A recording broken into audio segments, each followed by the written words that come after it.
एक गरीब किसान से फौजी बनने का सपना। रामू एक छोटे से गांव का साधारण लड़का था। कच्चे घर, खेतों में काम करता पिता और माँ की आंखों में हमेशा चिंता। लेकिन रामू की आंखों में एक सपना था, फौजी बनने का सपना। जब गांव के स्कूल में 15 अगस्त के दिन झंडा फहराया जाता, रामू सीना तान कर खड़ा हो जाता। राष्ट्रगान के समय उसकी आंखें भीग जाती। वो मन ही मन कहता, एक दिन मैं इस झंडे की रक्षा करूंगा। गांव के लोग हंसते थे, गरीब का बेटा फौजी बनेगा। लेकिन रामू चुप रहता। वो जानता था, सपने शोर नहीं करते, मेहनत करते हैं। हर सुबह सूरज से पहले उठना, खेतों की मेड़ों पर दौड़ लगाना, पुराने जूतों में छाले पड़ जाना। पर रामू नहीं रुका। पहली बार भर्ती में गया, दौड़ में थोड़ा पीछे रह गया, नाम नहीं आया। माँ ने पूछा, हार गया बेटा?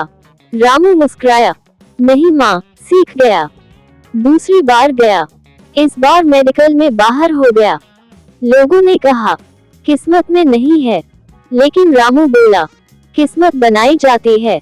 तीसरी बार जब वो दौड़ रहा था, तो उसके कानों में माँ की आवाज गूंज रही थी, देश के लिए कुछ कर जाना बेटा। और उस दिन रामू का चयन हो गया। जब वर्दी पहनकर वो घर आया, पूरा गांव देखने आया। माँ ने तिरंगा उड़ाया, पिता की आंखों से आंसू बह निकले। ट्रेन से जब रामू सीमा पर तैनाती के लिए जा रहा था, तो माँ ने बस इतना कहा, बेटा अपना नहीं, देश का ध्यान रखना। सीमा पर रातें ठंडी थीं, दुश्मन सामने था और हर पल जान का खतरा। एक रात अचानक गोलाबारी शुरू हो गई। रामू की टुकड़ी आगे बढ़ी। अचानक एक धमाका हुआ, साथी घायल हो गया। रामू ने बिना सोचे उसे उठाया। गोली उसके कंधे को छूकर निकल गई। दर्द था, बहुत दर्द।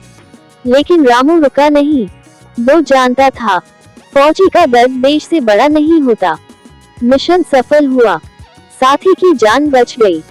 अस्पताल में लेटे रामू से अफसर ने पूछा, डर नहीं लगा?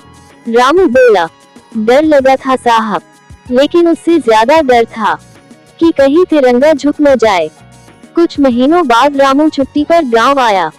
वही लोग जो कभी हंसते थे, आज सलाम कर रहे थे। रामू ने बस इतना कहा, मैं कोई बड़ा आदमी नहीं हूँ, बस इस मिट्टी का कर्ज चुका रहा हूँ। और जब वो वापस ड्यूटी पर लौटा, माँ ने फिर वही कहा, जा बेटा, देश तुझ पर भरोसा करता है। इस कहानी से संदेश, फौजी सिर्फ वर्दी नहीं पहनता,